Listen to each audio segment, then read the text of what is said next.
Welcome to another installment of WoW Updates. And with that, I am your host, your Rad Nerd Dad, Maxwell. So, thanks for coming and watching. Basically, what I'm trying to do is just make a cadence for updates here for World of Warcraft Classic, particularly TBC, but we will go into Season of Mastery, things like that. I don't typically play retail, haven't for quite some time. Very focused on WoW Classic and just enjoying my time there. So I want to provide you guys with some updates on that, some blue posts, and just some general things that I think are cool, and hopefully you get something out of it. So let's get started. So we're talking about Burning Crusade Classic, but first and foremost, I want to talk a little bit about Season of Mastery. And so they released another intention update, which is basically them trying to explain what it is that they want to accomplish with the Season of Mastery. And this is just some straight from the blue posts. They want to do some things like content adjustments, and they want to be able to kind of streamline the releases within of different raids and dungeons and things like that within World of Warcraft Classic. And so some of the notable, like one of the biggest things that a lot of people are talking about are the tier 2 or the 2.0 dungeon sets. And so, excuse me, if you've never actually done the tier 2 dungeon set, it's really cool because they released it, I want to say phase 5 in Classic, and it was a little late to the game because by then you're already doing you've got Molten Core on farm, you got ZG on farm, you have all of these higher end raids completely on farm, and so the gear became just a thing that you do because you want to get like a cool looking set of gear, and you put it in your bank and never take it out unless you're on an RP server and you want to go play around and have some cool stuff. So, but what they're doing in Season of Mastery is they're actually giving those tier sets to be available right at launch. And so as soon as you make that grind to get those pieces for, let's say on the rogue side, you have the Shadowcraft set, you can actually go and once you hit 60 and you get that quest line, you can start turning those into the tier 1.5 piece or tier 0.5 pieces. And so you're going to be able to have a really nice set of gear to bring you into those first sets of raids. The other thing too that they're doing, and we'll just go down the list here, Dire Maul will be available at launch. Again, that's where a lot of progression pieces, if they followed like the path of progression that they're looking to do, that's one of those progression pieces or instances where you get a lot of progression pieces from, because you have like things like the Tarnished Elven Ring, where it's really good for melee DPS, and it will help them as they progress through Molten Core and ZG and those types of raids.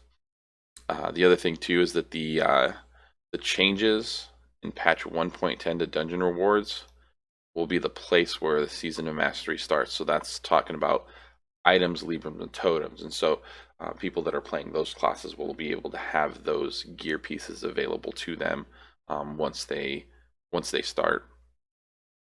And then vendor items for reputation, they're going to be set to 1.6 through 1.11 with a few exceptions. And so the Zandalar tribe, obviously, that's not going to be available until they actually release ZG.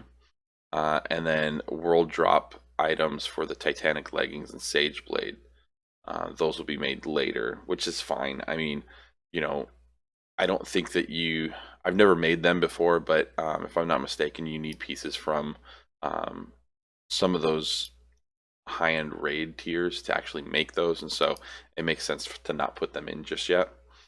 And then the completion of the dungeon set 2 quest lines at the launch of Season of Mastery. Twilight Hammer Camps and Silithus, but obviously Cenarian Hold and Silithus activities associated with AQ aren't going to be available. And then the level 50 class quests will be available at launch. Now, maybe it's just me, but I don't remember the level 50 quest lines being that big of a deal in Classic. I feel like I don't know, maybe I just don't remember them that much, but I feel like they were there when I needed them. Who knows? And then PvP objectives in the world in Eastern Plaguelands will be available. So just a little bit of world PvP action if you like that sort of thing. I do. I think it's pretty cool. I don't think that a lot of people take advantage of it enough. So, and then just some bug fixes. Really, I think that to me the biggest thing that is available is being able to have a timeline that makes sense, and especially with the tier 0.5 pieces, I would really love to at some point actually do that, because there's a lot of times that happen in Classic where it's like, oh, that would be really cool to do, but I don't need it, and I have to continue raiding and PvPing. And so, it's one of those things where you just have to find time to do, but it doesn't really make a difference to your character at that point. So that'll be exciting because you can actually use those. And some of those sets have some really cool set bonuses to them. And maybe we'll go over that in a different post once Season of Mastery starts getting closer here.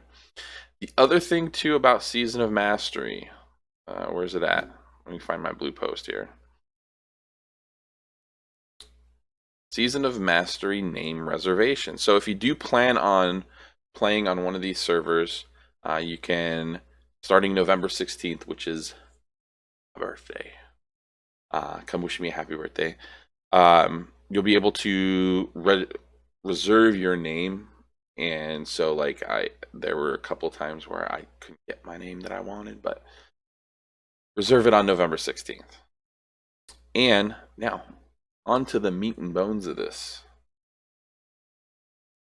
So we're talking about WoW TBC, Classic TBC, whatever you want to call it. Basically, the game that I'm playing. So the 9th and 10th, they released a couple of updates to TBC. One of them being Blizzard is actually trying to listen to the community and really work to make the game the way that it should have been.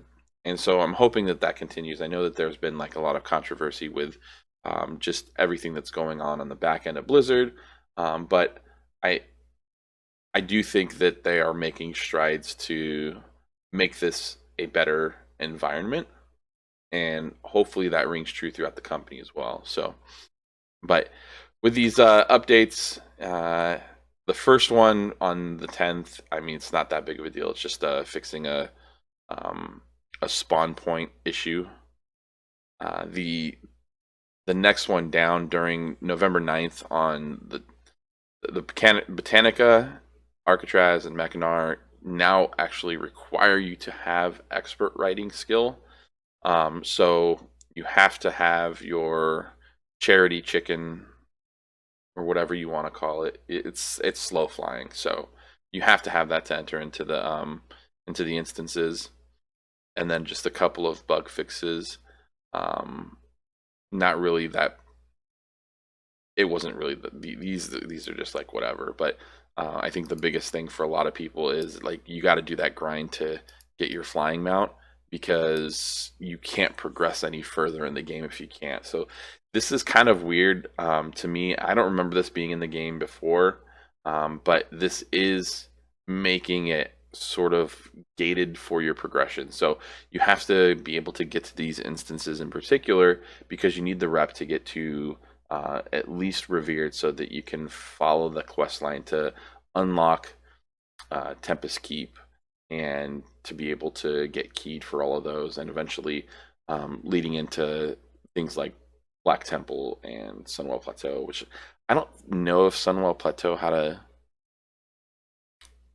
an attunement process or not, but in particular Tempest Keep, like it does, and it requires, so like if you have the add-on Attune, I highly recommend it. It will give you all that you need to know about your attunements.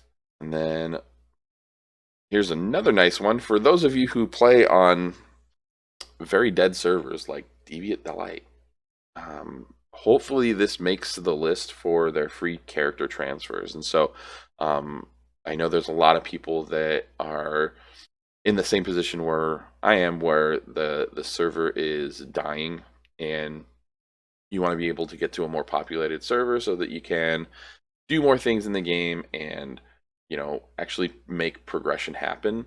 But we'll see what the list is, and if it is there, definitely be transferring everybody over to Robulus. We are playing on an RP PvP server, which is awesome because we get a really cool community there, and then also PvP elements, and so it becomes a really fun and engaging environment for us. So, Rob Mob.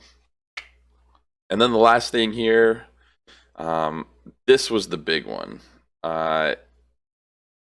2 weeks ago, Blizzard announced that they are going to be nerfing SSC and Tempest Keep because of things.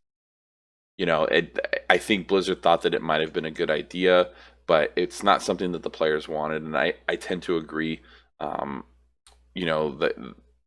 people who play Classic TBC want the difficulty level set to hard mode. That's just the way that it is, and so it's not like it's a different environment than retail. Like retail, everything is handed to you, and progression is something that just tends to happen even without that much effort. And so you get the gear and you move on. But with TBC, like it's a matter of being able to bring a group of people together, using tactics to create an end result, which is downing the last boss.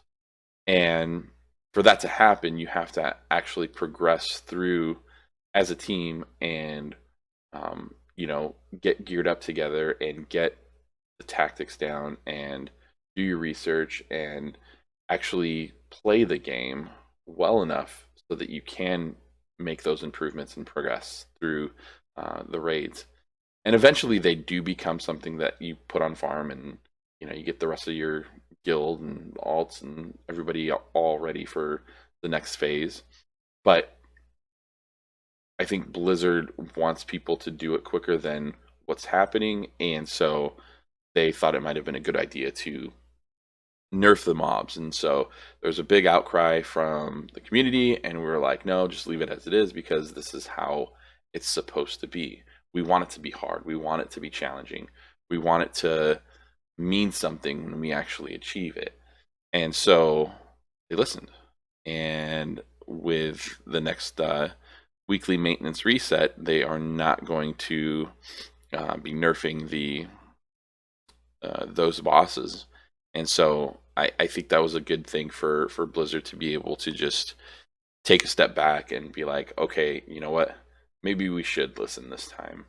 And I think we'll find more of these, and it's up to us as the community to be able to voice our opinions and really create the environment that we want in the game. And so I think now's the time to make those voices heard, because I think Blizzard is more apt to listen right now. So just my thoughts. More to come whenever some updates happen, but I do want to make this a little bit of a weekly thing. And so if you do like knowing a little bit about the game, my opinion, and just keeping updated on the current events, I will keep this going, and I hope to see you next time. Peace.